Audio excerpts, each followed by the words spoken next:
Hello YouTube, this is part 2 of the Keihin carburetor Honda used on their CT90 trails, models K2 through K4s, starting from 1972 through 1977. As I mentioned on part 1, part of the needle set is still in the body of the carburetor. I'm using this mini screwdriver to set in place and this wire cutter to tap gently.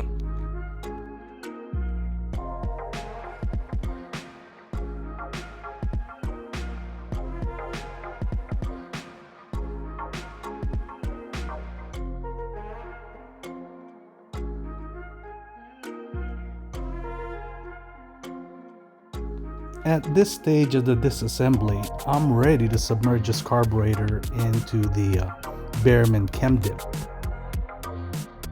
I'm just going to inspect the body and all the small parts that I'd like to get cleaned up. That's a very pitted bowl. I hope it comes out okay.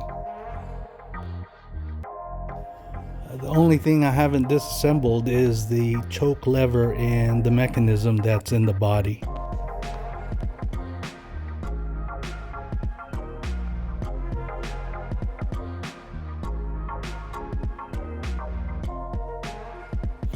I've used this can of Chem Dip for over a year on several projects.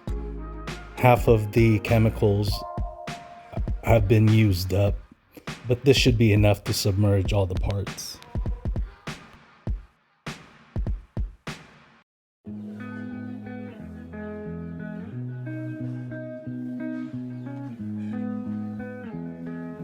It comes with this basket and it comes in really handy.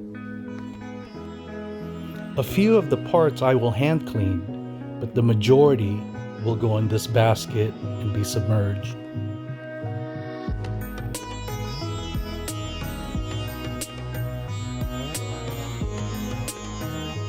The fuel valve set is included in the rebuild kit and a few of these other parts as well, but I will clean them anyways.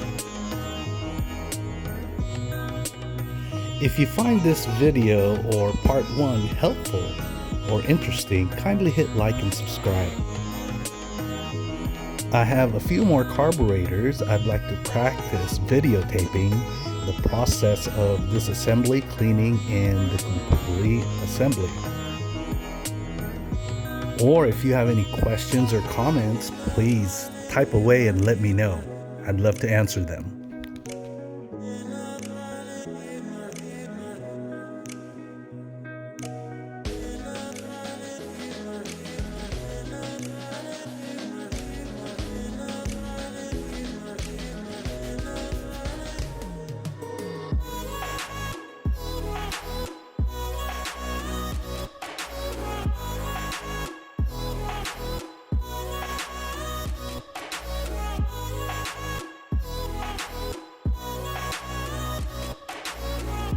A replacement O-ring and bowl gasket will be included in the carburetor rebuild kit.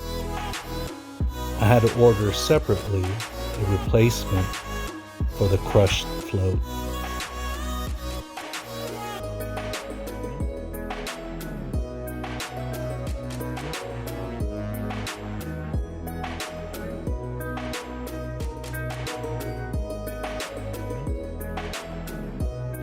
I'm just gonna fast forward through this. I have several incomplete sets that I have to go through, hoping to have one complete set.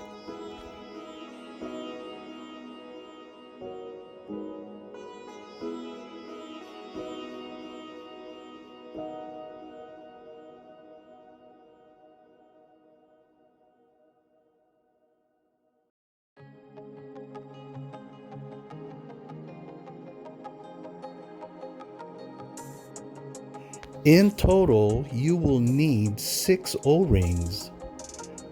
The large O-ring on the outside that goes to the manifold, the O-ring in the cap on top of the carburetor, the O-ring in the elevation valve, the O-ring in the fuel screen area, an O-ring in the needle set that goes in the body of the carburetor, and the last O-ring in the drain screw.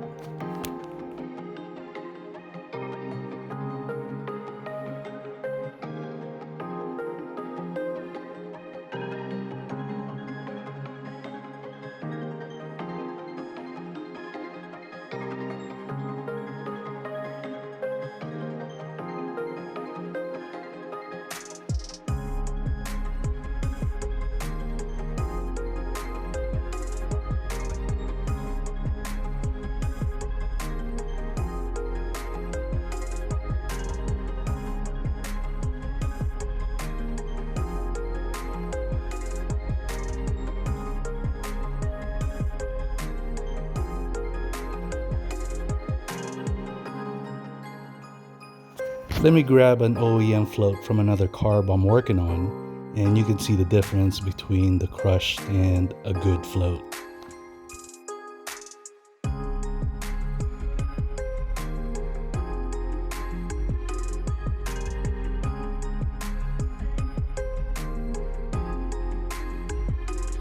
After overnight of soaking, it's time to check it out.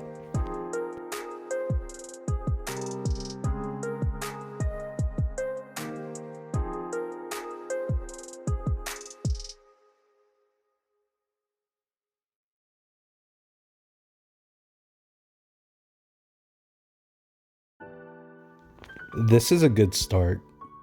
Usually after pulling it out of the chem dip, I would use carburetor spray and some compressed air to clean everything out.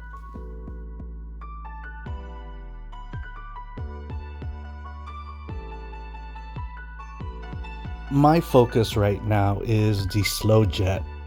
I just want to make sure that the passage is cleared.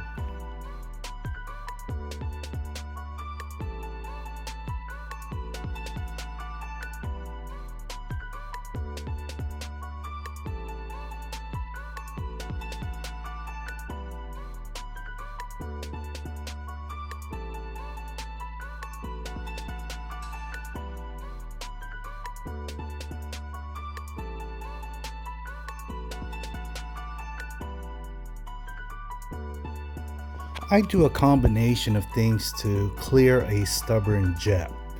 After soaking overnight on the Behrman's Chem Dip, I will also use a carburetor choke cleaner and spray both ends. After that, I'll hit it with some compressed air and also use a very fine copper wire.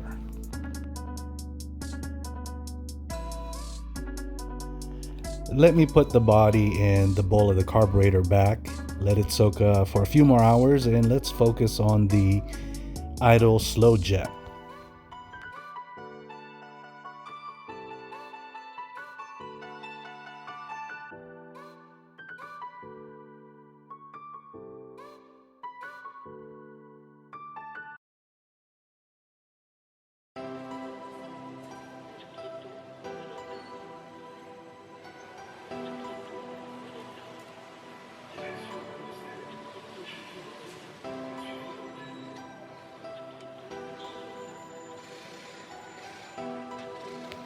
Luckily, this jet didn't take too much persuasion to clear. The Behrman Chem Dip did its job, and also using the carbon choke cleaner and this compressed air just helps clear the passage.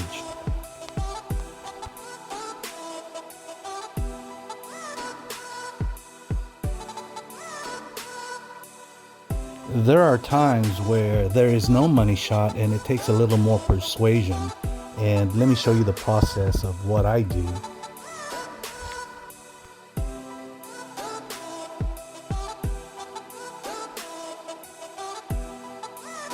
Since this jet is already cleared, it's going to be easy to push the copper wire or strand through it.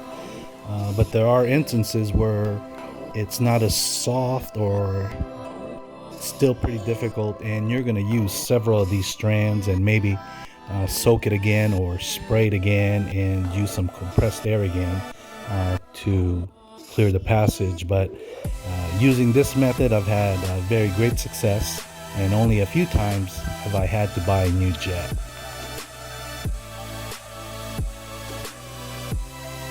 The idle jet passage is very small and not all wire strands are going to fit. So make sure you get the correct one, because if it's too thick, you're going to be wasting your time and it's not going to go through. The copper strands from this green wire is just too thick, and regardless or how hard I try to push it through, it's not. I'm probably just gonna damage or mar the inside of this brass jet. But the strands from the black wire fit perfectly. The next time your CT90 is struggling to start or only runs with the choke on, I'm hoping that this method will help save you some time and get your Trail 90 back on the road. Make sure to watch part 3 for the complete assembly of this carburetor, and thanks again for watching.